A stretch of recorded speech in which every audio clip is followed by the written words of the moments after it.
सोचिए, एक तरफ पहाड़, दूसरी तरफ नदी और अचानक बर्फ, पत्थर, मिट्टी और पानी का एक ऐसा सैलाब आता है कि देखते ही देखते सड़कें गायब हो जाती हैं, पुल बह जाते हैं और लोगों के घर मलबे में दब जाते हैं। नेपाल में कुछ ऐसा ही हुआ है।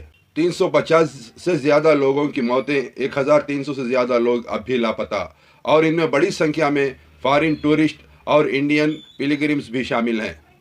सबसे बड़ा सवाल है, आखिर हिमालय में ऐसा क्या हुआ कि कुछ ही घंटों में पूरा इलाका डिजास्टर जोन में बदल गया। नमस्कार, मैं हूं एस.एम. अशरफ और आप देख रहे हैं देश समाचार। चलिए जानते हैं नेपाल की उस बड़ी ट्रेजेडी की पूरी कहानी। 26 अगस्त को नेपाल तिब्बत बॉर्डर के पास हिमालयन रीजन में अचानक मैसिव फ्लैश फ्लड आया। इसका सबसे ज़्यादा असर नेपाल के रसुआ और नुवाकोट डिस्ट्रिक्ट में देखने को मिला। फ्लड इतना तेज था कि पानी के साथ भारी मात्रा में मिट्टी, रॉक और डेब्रिस नीचे की तरफ बहने लगी। इस सैलाब ने कई घर, सड़कें, ब्रिज और पावर इंफ्रास्ट्रक्चर को अपनी चपेट में ले लिया। नेपाल के साथ साथ चाइना के तिब्बत रीजन में भी भारी नुकसान हुआ। रिपोर्ट्स के मुताबिक ये डिजास्टर एक मैसिव आइस रॉक एवेलेंच और ग्लेशियर कोलैप्स से जुड़ा हुआ माना जा रहा है।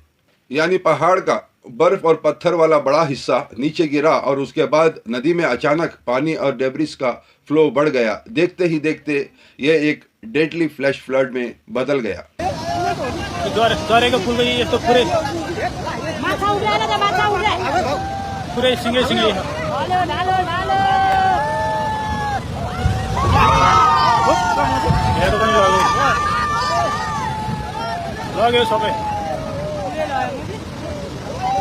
सबै लाग्यो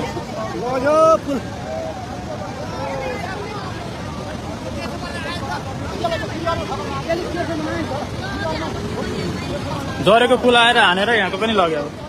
इस डिजास्टर में डेथ टोल को लेकर अलग अलग समय पर अलग अलग आंकड़े सामने आ रहे हैं। 27 अगस्त की लेटेस्ट रिपोर्ट में नेपाल और तिब्बत को मिलाकर 350 से ज़्यादा मौतों की जानकारी सामने आई है। कुछ रिपोर्ट्स में नेपाल में ही 359 डेथ की जानकारी दी गई है, लेकिन अथॉरिटीज़ का कहना है कि रेस्क्यू ऑपरेशंस अभी जारी है और रिमोट एरियाज तक पहुंचने में काफ़ी मुश्किल हो रही है। इसलिए फाइनल डेथ टोल आने में अभी समय लग सकता है। और सबसे ज़्यादा चिंता उन लोगों को लेकर है जो अभी भी मिसिंग हैं। इनमें लोकल रेसिडेंट्स हैं, उनके अलावा टूरिस्ट, वर्कर्स और पिलग्रिम्स भी शामिल हैं। इस डिज़ास्टर में कई इंडियन पिलग्रिम्स भी फंस गए हैं। ये लोग कैलाश मानसरोवर यात्रा के लिए नेपाल के रास्ते तिब्बत की तरफ जा रहे थे। भारत सरकार की लेटेस्ट इंफॉर्मेशन के मुताबिक 285 इंडियंस नेशनल्स अभी अनकाउंटेबल हैं, जबकि 54 इंडियंस को रेस्क्यू किया जा चुका है। इससे पहले 21 इंडियंस पिलग्रिम्स के सुरक्षित निकाले जाने की भी जानकारी सामने आई है। यानी रेस्क्यू ऑपरेशन के साथ साथ इंडियन अथॉरिटीज़ भी अपने नागरिकों को लोकेट करने में जुटी हुई है। तमिलनाडु के पिलग्रिम्स को लेकर भी चिंता सामने आई है। वहीं कोलकाता से गए एक ग्रुप के 32 टूरिस्ट से भी संपर्क टूटने की रिपोर्ट आई है। इन लोगों में 18 महिलाएं और 14 पुरुष बताए गए। सोचिए, भारत में बैठे इन परिवारों के लिए ये वक्त कितना मुश्किल होगा। फ़ोन नहीं लग रहा, कोई क्लियर इन्फॉर्मेशन नहीं मिल रही और परिवार सिर्फ एक मैसेज का इंतज़ार कर रहा है कि हम सुरक्षित हैं। नेपाल में रेस्क्यू टीम्स लगातार काम कर रही हैं। नेपाल आर्मी, पुलिस और इमरजेंसी टीम्स को प्रभावित इलाकों में लगाया गया है, लेकिन रेस्क्यू ऑपरेशन आसान नहीं है। कई रोड्स पूरी तरह डैमेज हो चुकी है, कई ब्रिज बह चुके हैं, कुछ जगह कम्युनिकेशन नेटवर्क भी प्रभावित हुआ है। ऐसे में हेलीकॉप्टर्स की मदद से लोगों को सुरक्षित स्थानों तक पहुंचाया जा रहा है। कई इलाकों में रेस्क्यू टीम को डेब्रिस हटाकर आगे बढ़ना पड़ रहा है। रिपोर्ट्स के मुताबिक हज़ारों नेपालीस पर्सनल रेस्क्यू और रिलीफ ऑपरेशंस में लगे हुए हैं। सबसे चिंता की बात यह है कि डिज़ास्टर के बाद भी खतरा पूरी तरह ख़त्म नहीं हुआ है। फ्लड के कारण कई जगह नदी का नेचुरल फ्लो प्रभावित हुआ है। एक ब्लॉक्ड वाटर बॉडी या रेजिंग लेक को लेकर भी फ्रेश फ्लडिंग का खतरा बताया जा रहा है।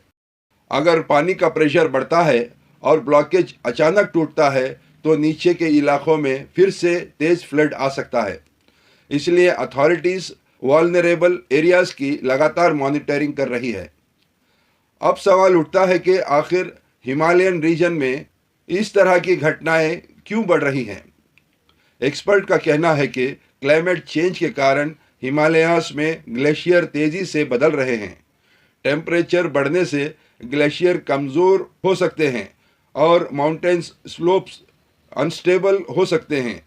लेकिन एक्सपर्ट ये भी कहते हैं कि किसी एक डिजास्टर को सिर्फ क्लाइमेट चेंज के कारण हुआ है बताना सही नहीं होगा।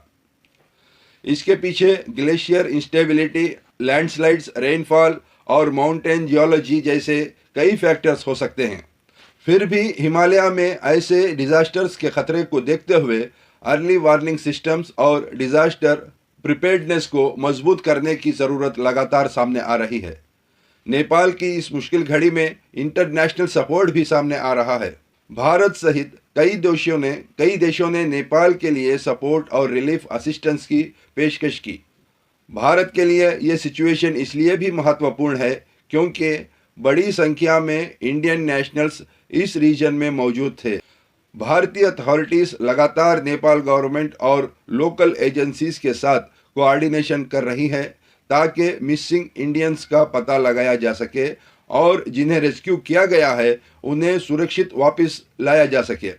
नेपाल में आई ये ट्रेजिडी सिर्फ एक फ्लड की कहानी नहीं है, ये एक ऐसी नेचुरल डिजास्टर है जिसने कुछ ही घंटों में लोगों की ज़िंदगी बदल दी।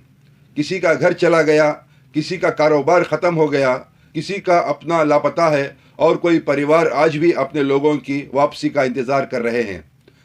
इस वक्त सबसे बड़ी प्रायोरिटी है ज़्यादा से ज़्यादा लोगों को बचाना, मिसिंग लोगों को ढूंढना, घायलों को मेडिकल हेल्प देना और प्रभावित परिवारों तक फूड, वाटर और शेल्टर पहुंचाना।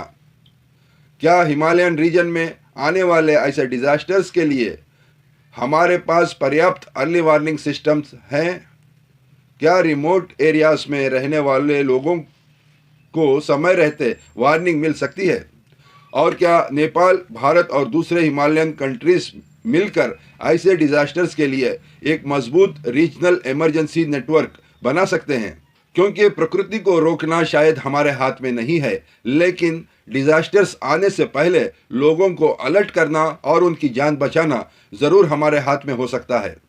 फिलहाल नेपाल में रेस्क्यू ऑपरेशन जारी है। हर गुजरते घंटे के साथ अथॉरिटीज़ मिसिंग लोगों की तलाश कर रही है। मैं हूं एस एम अशरफ और आप देख रहे हैं देश समाचार।